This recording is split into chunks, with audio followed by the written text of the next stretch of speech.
Hello and welcome to FF News' coverage of Money 2020 Las Vegas. Now we're here today joined by Joe Rodriguez from Aevi. Joe, how are you doing? Are you good? I'm doing great, yeah. It's been a pretty jam-packed show, 20 plus meetings through the couple days, so it's been a whirlwind. That's absolutely incredible. Now Joe, look, we're here in the United States and I'm really fascinated to get your goals for Aevi here in North America.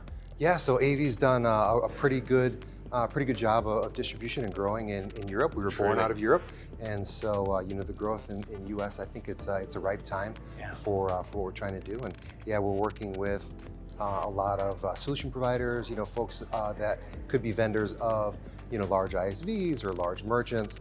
So we don't necessarily go to market with them directly per se. We're really kind of like the intel inside. That's absolutely incredible. I mean, there's so much kind of data behind a payment, and especially when we're going to be looking at in-person payments in this conversation, I'm really fascinated to kind of illuminate some of our audience as to some of the quirks or idiosyncrasies, or maybe could you provide our viewers just a general overlay of what in-person payments are like here in the United States? Yeah, absolutely. So, for the consumer, it's a pretty seamless checkout experience. Typically, it's you dip your card or use an Apple Pay or a Google Pay just to kind of check out relatively quickly. Those integrations have done wonders, I think, for being able to check out a lot quicker in the past. But in the back end, there's so much that doesn't happen necessarily in the past, right? So, the data that you had mentioned, typically that doesn't get rerouted, right? So everything is highly secure, it's encrypted or tokenized. And so it gets sent from the unit up to the payment processor. And there isn't a whole lot of data that gets consumed that way. The point of sale doesn't really even have it. They just know that the transaction has been processed. So that's kind of where Aevi sets in, is being able to decrypt that information and send it up through to the payment processor or to the ISV or the point of sale, and being able to really give them a 360-degree view of what's going on, because many times it's very disparate from the online transaction versus an in-store transaction. I can imagine. And obviously many stores or retailers and the like have multi-channel or omni-channel ways that they conduct business. But if you buy in-store, if you buy online and try to return it in store, it can be a little bit disjointed for the retailer. We make that a lot easier. That's incredible. Now, I mean, when you think of America, you think of innovation, but you also think of a brilliant customer service, brilliant customer experience, and also we're in a market here where it's such a high demand for card. The card penetration here is so key. So what are the opportunities for Aevi in this market? I think the opportunities are very vast. There's been just a ton of innovation that's happened over the last few years. And I think Aevi's been at the forefront of that. We started really as selling payment terminals, payment devices, the actual hardware. And taking a step back early on and really installing some software layers to help folks really transform their business, I think is just going to create tremendous opportunity. There are a lot of folks that have been tied to specific vendors, and now they're trying to that have owned the ecosystem, right? And now these folks are trying to own their own ecosystem, getting a lot closer to the experience and making sure that they can tie the same sort of customer experience, whether it be online or in store or unattended payments. And so we're allowing, or we will be allowing folks to take advantage of that. I think that's so brilliant. It's such a brilliant place to be in the market, because people do love shopping.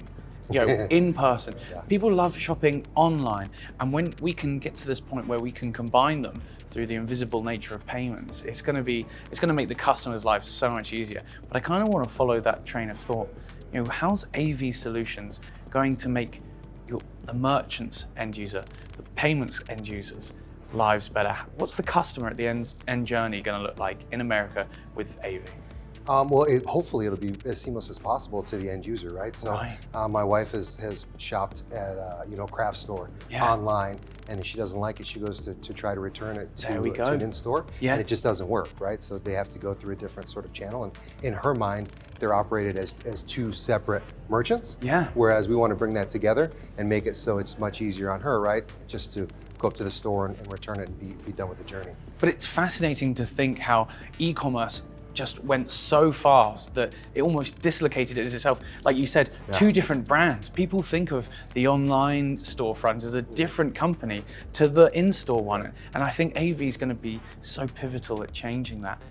Now, with that in mind, obviously Aevi has added software to a hardware kind of kickstart. So how important is partnerships in this industry? And Aevi's sat in this ecosystem. It's really exciting to think of, but how important are partnerships to Aevi? Oh, well, partnerships are crucial as to how we're going to go to market. We white label our solutions. So many folks that are looking to, like I said earlier, transform the way that the experience works, they can actually really start to get their brand out there, own the experience, and from our perspective, we don't really care to have our brand out there as much. We just want to make sure that it's as easy for them as possible, and just make things a lot easier for them on the reconciliation side, as well as the end user when they go to operate back and forth between the channels. Tremendous. Now, we wouldn't be Fintech Finance or FF News without talking about the tech, and I'm intrigued. Could you tell us a bit more about how APIs are going to be important for you as well? Oh, APIs are kind of I want to say the way of the future, but they've been around for a while, obviously. Oh, yes. But yeah, I mean, being able to solve and simplify the solution stack. So what we do is we offer, one set of APIs, so that typically, in the past, customers or partners that would have wanted to solve for all of these would have had multiple partners, multiple vendors, multiple sets of APIs that they would be subscribing to.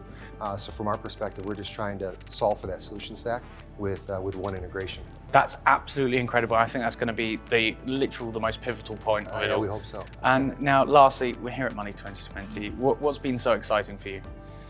Just seeing the buzz, right? So I've been to many other payments conferences in the past, and there are smaller regional shows and things like that, and they can be very heavily populated. But there isn't as much of a buzz. You don't really hear people talking, and through here, it's like everywhere you go throughout the hotel, there are folks talking, buzzing happening. You run into old colleagues, and it's just really fun to reconnect with old folks and meet new. Joe, thank you so much for your insights, mate. I hope you have a lovely day. I appreciate it. Thank you. Take care.